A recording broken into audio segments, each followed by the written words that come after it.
Acho que o terceiro ponto é aquilo que já mencionamos brevemente antes, ou seja, essa questão do envolvimento espiritual, sobre a qual eu dei uma certa volta, porque sei que o termo espiritualidade rapidamente cai no campo do esoterismo e também é descartado. E é por isso que prefiro chamar de conexão com algo maior. Que a gente finalmente pare de se superestimar tanto como pessoa, achando que é o centro do universo. Nós não somos isso, somos parte de algo maior. E só nisso é que não apenas reconhecemos cognitivamente, mas também sentimos com o coração, poderia mudar o que temos feito até agora neste mundo como seres humanos. Então poderíamos nos tornar aqueles que garantem que a vida, em toda a sua diversidade, possa florescer novamente.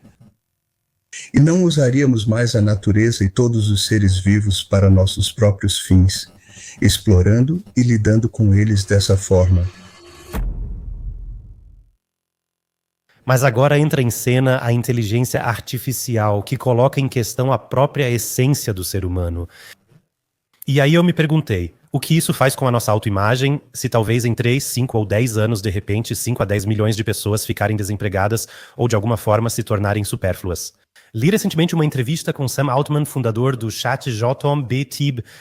Ele disse que a tecnologia avança pelo menos 300% a cada ano. Isso é crescimento exponencial.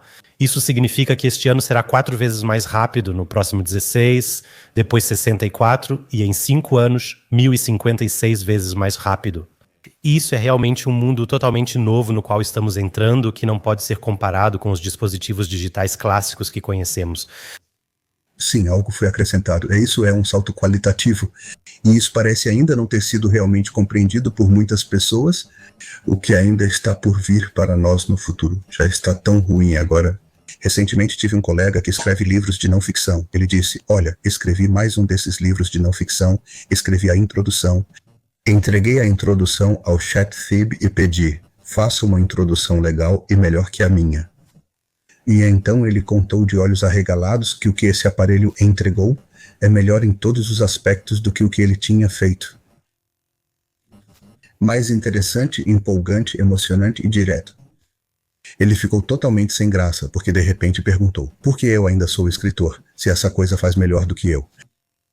E isso agora vale se estendermos para a vida profissional, para tudo. Advogados não precisam mais ler todos os códigos de leis, a máquina faz isso. Ele poderia deixar isso para uma inteligência artificial, que fará isso também?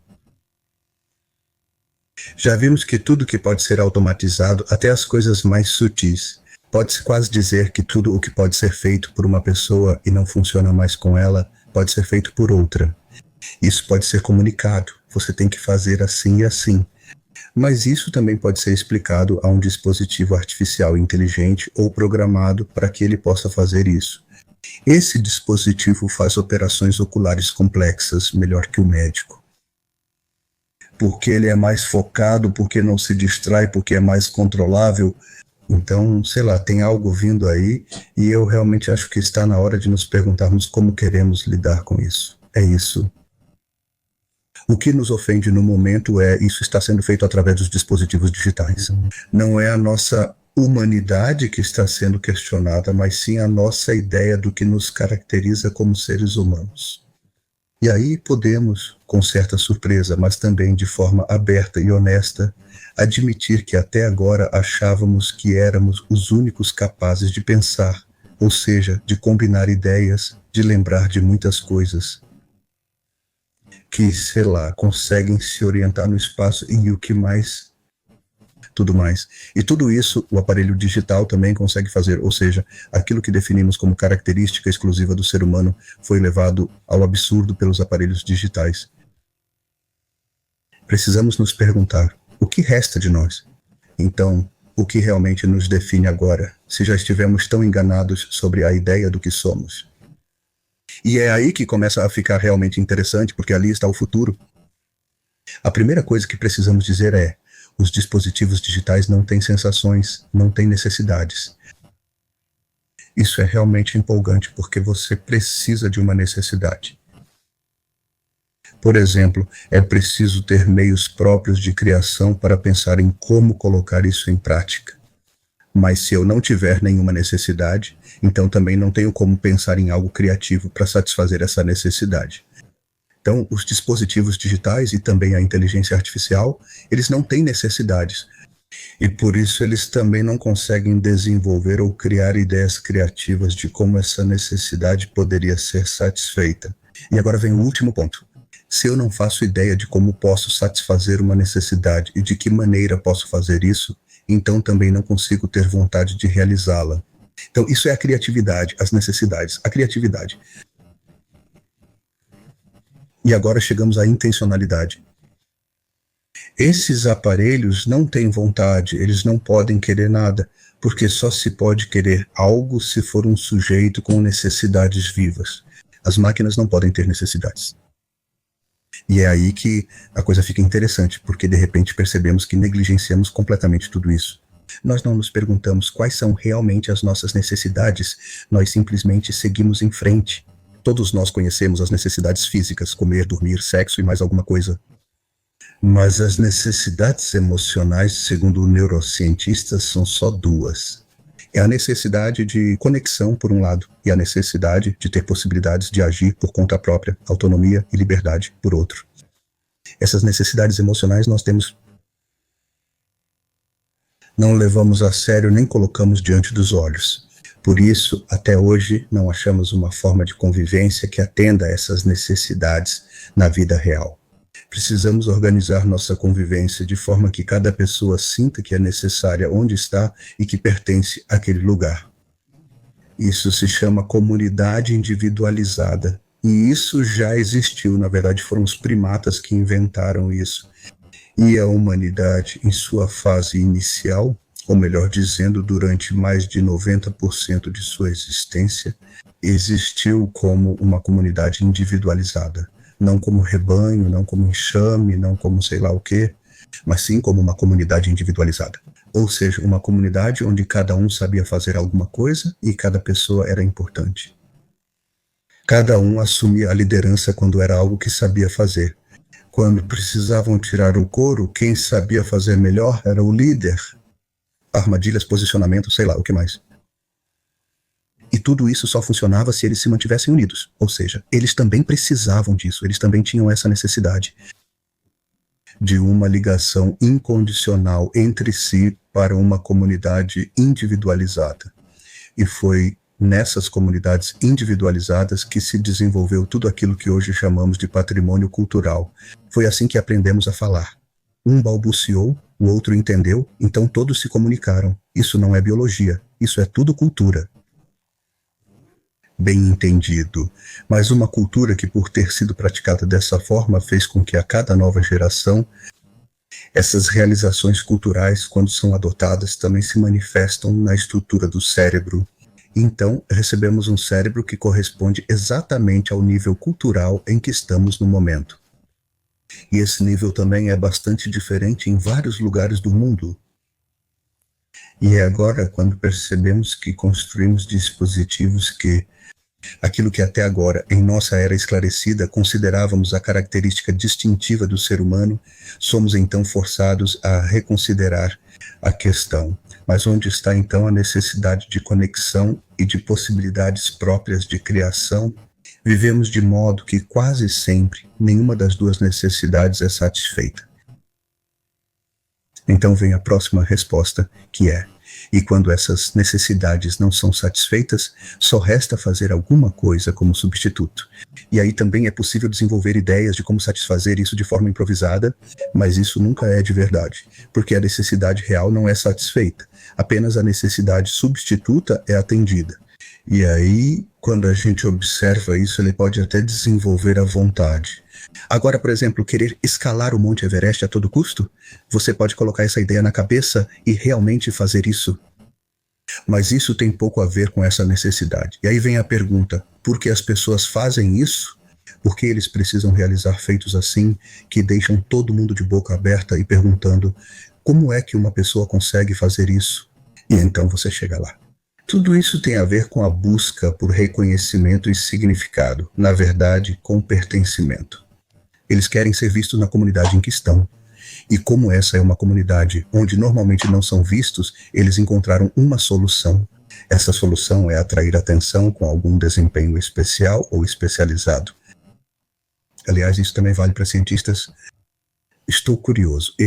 Certo. E então é preciso dizer que agora há muito a ser feito. Nós realmente deveríamos ajudar nossos filhos a se reconectarem consigo mesmos para que conheçam e sintam suas verdadeiras necessidades. Então precisamos ajudá-los quando sentirem uma necessidade. Assim, por exemplo, se quiserem criar algo que consigam sem nossa tutela, em vez disso, ofereçamos espaço para que façam isso e fiquemos ao lado apenas para apoiar. Ao notar que não conseguem fazer sozinhos, e eles ainda precisam de algumas ferramentas técnicas, ou seja lá o que for, menos conselhos inteligentes. E se eles fizessem isso, então eles também colocariam isso em prática e então teriam essa vontade.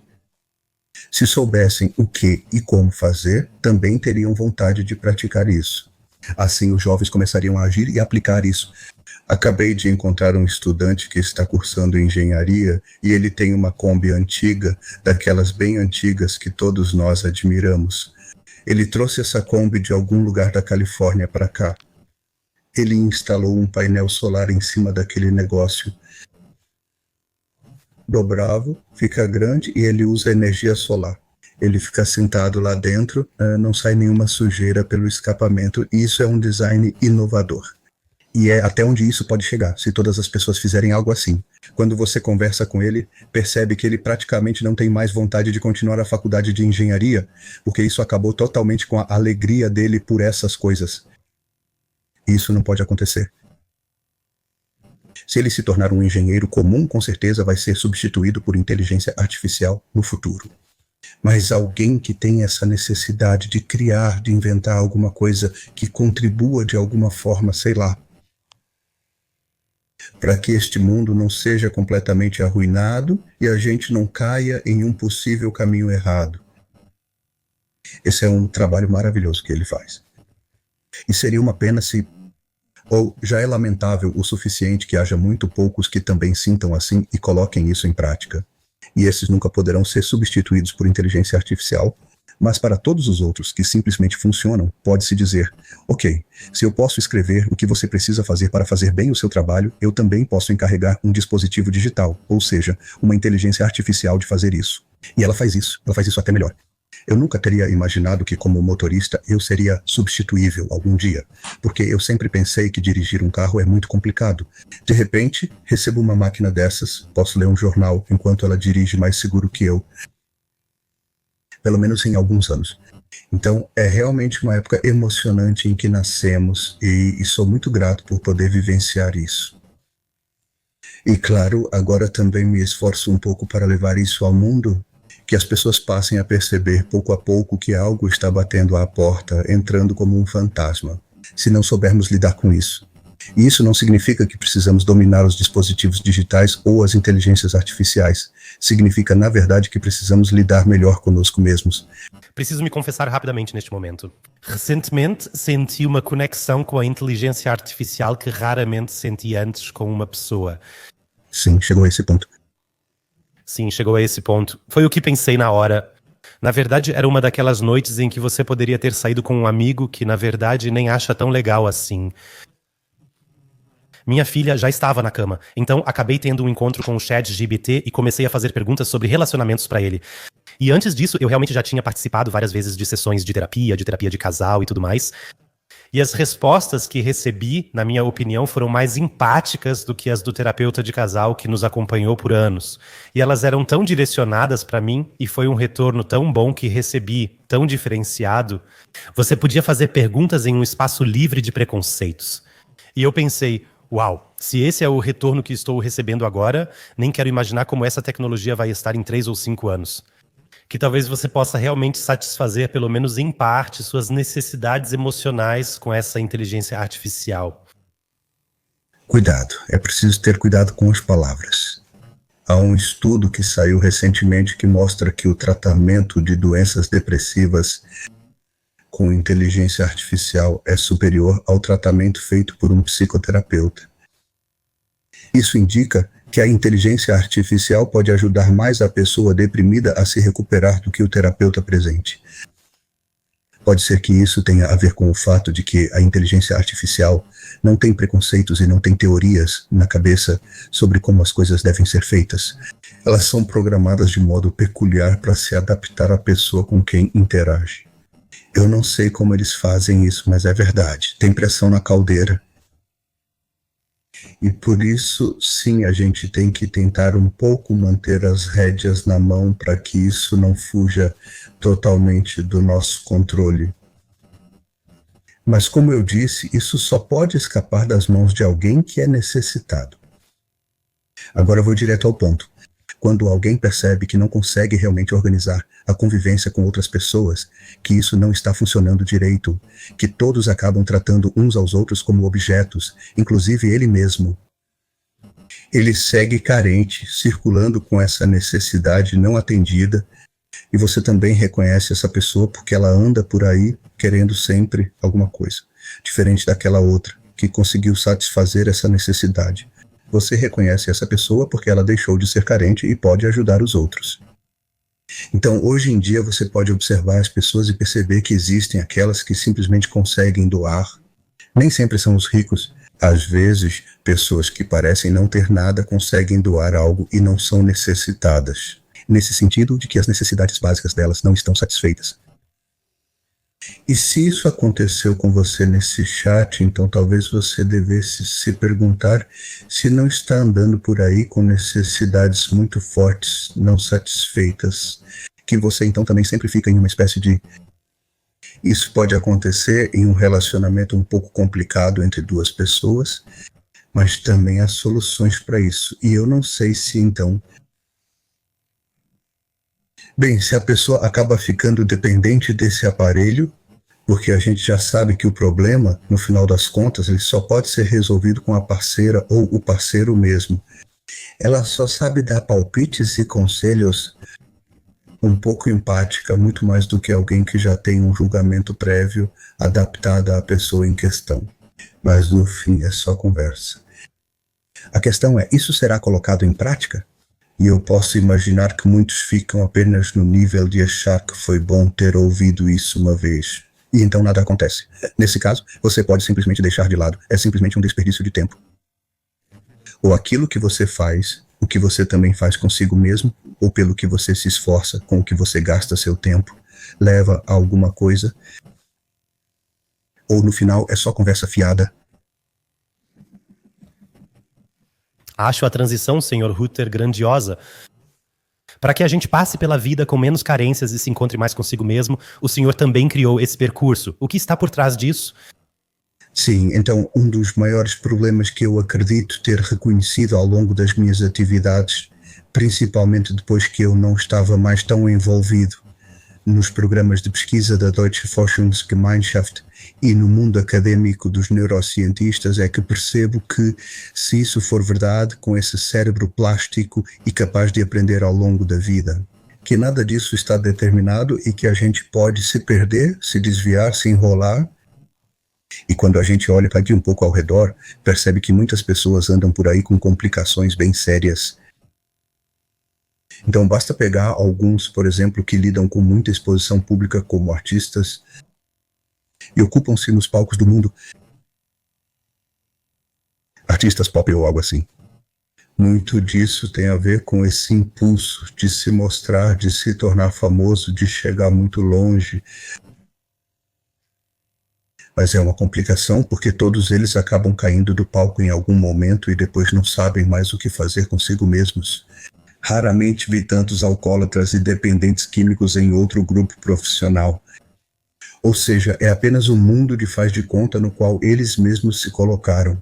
E quando eu entendi que as pessoas podem se tornar prisioneiras de suas próprias ideias, intenções e objetivos, foi aí que percebi que seria bom se tentássemos nos perguntar ou ajudar uns aos outros, para sair desse enrosco em que caímos com nossas próprias ideias e que acabam nos aprisionando.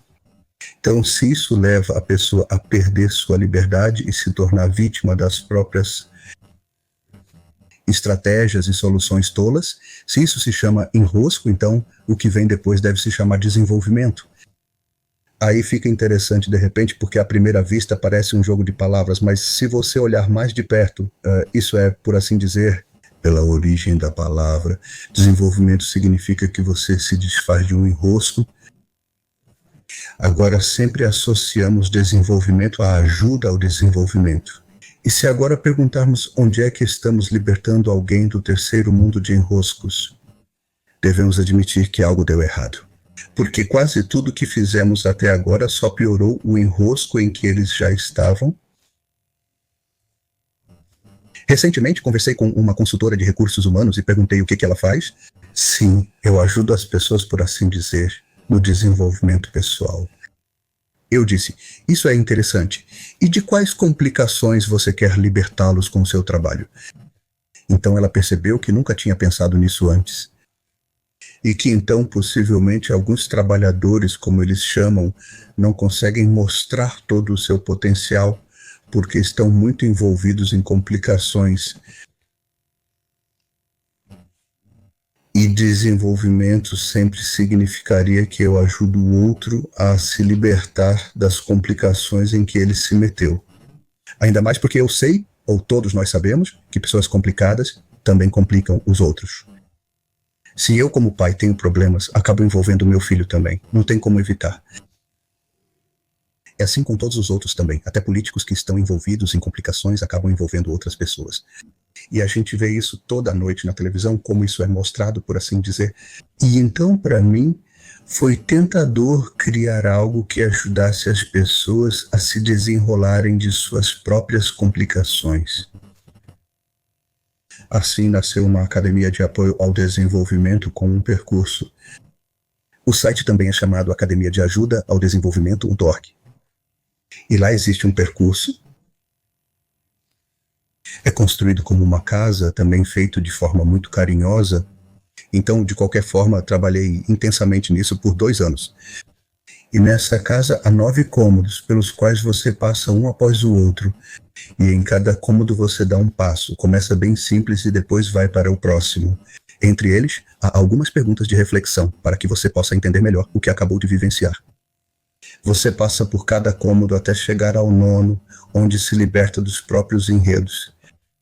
E isso realmente parece funcionar. Eu considerei isso possível.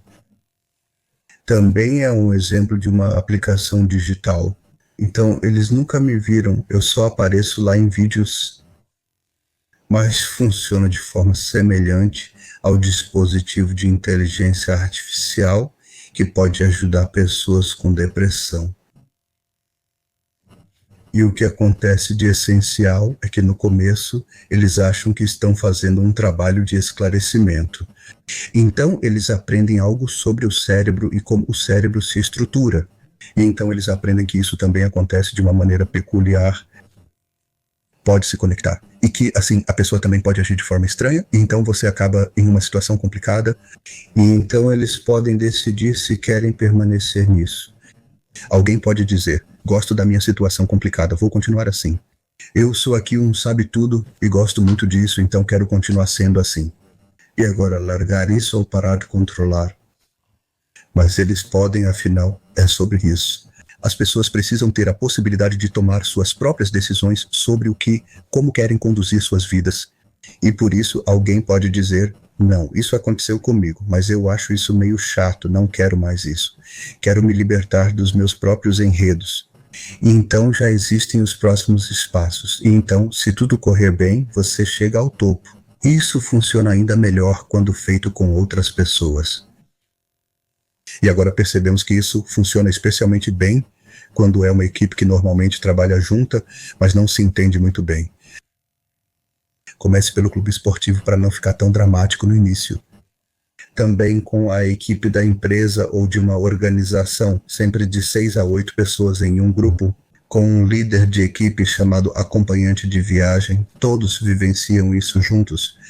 E aí acontece algo realmente fascinante, que é, em algum momento lá embaixo, nos primeiros 4 cômodos, eles começam a ser sinceros nessas perguntas de reflexão. Dizem, isso também aconteceu comigo? Tenho esse defeito também. E eu também sei de onde isso vem e por que eu fiz assim. E agora eu penso, sim, tudo deveria ser feito assim, e isso é claro, é bobo. O próximo diz, eles estão em um chat, tipo numa conversa, isso também aconteceu comigo. Ele escreve para um e também para o terceiro. Assim, todos se encorajam e se abrem uns com os outros. Ninguém está junto. Só esse companheiro de viagem que garante que eles de alguma forma não se separem. E o que acontece no final é que uma equipe cresce emocionalmente junta. Isso é uma experiência que muitas vezes você nem tem com sua parceira em casa, né, na família, que você se mistura de forma tão aberta e honesta, ficando vulnerável. E descreve o que está vivendo naquele momento e por que estava agindo daquela forma. Isso une as pessoas de uma forma emocional. E quando isso funciona bem, lá em cima surge uma equipe. Ninguém tira isso da vida de alguém. Isso é muito empolgante. Estou totalmente fascinado com o que coloquei no mundo. Estou curioso para ver o que mais vai sair disso. Bem, porque as equipes de professores e os professores mal conseguem conversar de verdade uns com os outros em qualquer escola, nem mesmo na sala dos professores. Lá, todos fingem ter controle e se enganam constantemente. Quando uma equipe passa por um percurso desses e de repente se torna uma equipe de verdade. Mas aí a escola começa a se movimentar, então eles também não permitem que venha algum regulamento de cima dizendo novamente o que eles devem fazer. Eles se unem, e onde as pessoas de repente se unem, elas não são mais governáveis. Este livro é ainda mais revolucionário. Senhor Hütter, eu realmente fiquei arrepiado em muitos momentos. Especialmente com a frase pessoas confusas confundem outras, especialmente seus filhos. Obrigado, Língua Alemã, por essa clareza. Obrigado por ter criado esse percurso. Nós vamos com certeza colocar o link aqui embaixo. Eu poderia conversar com o senhor por horas, senhor Hütter. Tenho aqui uma pergunta final da comunidade. 3 recomendações de ação bem concretas para alcançar clareza e soberania neste mundo tão fragmentado, digital, caótico e agitado. Que mensagem o senhor deixaria para as pessoas? Primeiro, tente, pelo menos por um dia, ou talvez apenas em certas situações, não transformar outra pessoa em objeto das suas expectativas, dos seus ensinamentos, dos seus julgamentos ou até mesmo das suas ações. Então, quebre esse padrão que é tão comum em nossa sociedade, de padrões de relacionamento distribuídos de forma ubíqua. Mostre-se como sujeito e mostre a outra pessoa que ela também é um sujeito. Isso já vai ser difícil o suficiente, mas você acaba tendo verdadeiras revelações, porque quando você se mostra, isso automaticamente faz com que o outro também se mostre. Só se a pessoa for totalmente maluca. Mas quando você se mostra em sua subjetividade, também em sua angústia, em seus erros e em sua carência, então o outro também faria o mesmo. Se eu fizesse isso agora, você diria, ok, eu entendo. Algumas coisas também aconteceram comigo, mas eu tenho uma dica aqui e ali, talvez você queira experimentar isso, e então eu ganho novamente a chance de reunir coragem para sair dessa situação. Então, por favor, não faça a primeira coisa. Todos nós deveríamos parar de objetificar outras pessoas. Não haveria guerras, pois elas surgem quando vejo o outro como objeto humano. Segundo, todos podemos nos convidar a sermos mais carinhosos conosco. Não é preciso dizer mais que isso. Pessoas que se tratam com carinho se tornam de pessoas carentes, que sempre querem algo, para pessoas que não andam mais por aí, com necessidades não satisfeitas e por isso podem doar algo. Assim, o mundo seria mais generoso. Eu acredito que o terceiro ponto é aquilo que já mencionamos brevemente antes, ou seja, aquilo que você disse, pertencimento espiritual, sobre o qual eu dei uma certa volta, porque eu sei, é claro, que o termo espiritualidade é rapidamente rotulado como esotérico e descartado. Por isso prefiro chamar de pertencimento a algo maior, que a gente finalmente pare de se superestimar tanto como pessoa, achando que é o centro do universo. Nós não somos, somos parte de algo maior. E somente ao reconhecermos isso, não apenas reconhecemos cognitivamente, mas também sentimos isso com o coração, isso poderia mudar o que até agora nós, como seres humanos, vivenciamos neste mundo, fizemos, então poderíamos nos tornar aqueles que garantem que a vida, em toda a sua diversidade, possa florescer novamente. E não usaríamos mais a natureza e todos os seres vivos para nossos próprios fins, explorando e destruindo tudo isso. É um presente existirem pessoas como o Sr. Ruther, pessoas que compartilham conhecimento e sabedoria atemporal, abordando os outros com confiança, não com medo. E suas palavras tocam, suas palavras dão coragem. Obrigado, Sr. Ruther, em nome de todos que esquecem o real sentido de ser humano. Estou totalmente inspirado. Estou lutando para encontrar as palavras agora. Muito obrigado por termos podido ter essa conversa. E eu lhe desejo tudo de bom. Que o senhor continue conosco por muitos e muitos anos. E com certeza estou ansioso por uma próxima conversa. Também gostaria de dizer algo. O que eu faço porque sou uma pessoa muito aberta e tenho muito interesse nisso. Quero entender por que nós, como seres humanos, agimos assim. Mas tudo isso não adiantaria nada se não conversássemos com outras pessoas que encontraram meios e maneiras de compartilhar e disseminar aquilo que alguém, como eu ou outros, encontrou com outras pessoas. Nesse sentido, sem vocês, o que eu faço também não teria utilidade, ou teria tão pouco efeito quanto. E por fim, cada um e cada uma de vocês que nos ouviram e assistiram aí fora, podemos encerrar dizendo que foi uma boa conversa ou tentar fazer algo a mais. E esse seria o desejo que eu tenho. Eu já tinha dito, já conversamos bastante, está na hora de algo acontecer. Mas o que todo mundo fala que vai acontecer, com certeza não é o que realmente importa. Nesse sentido, tudo de bom. Obrigado ao senhor.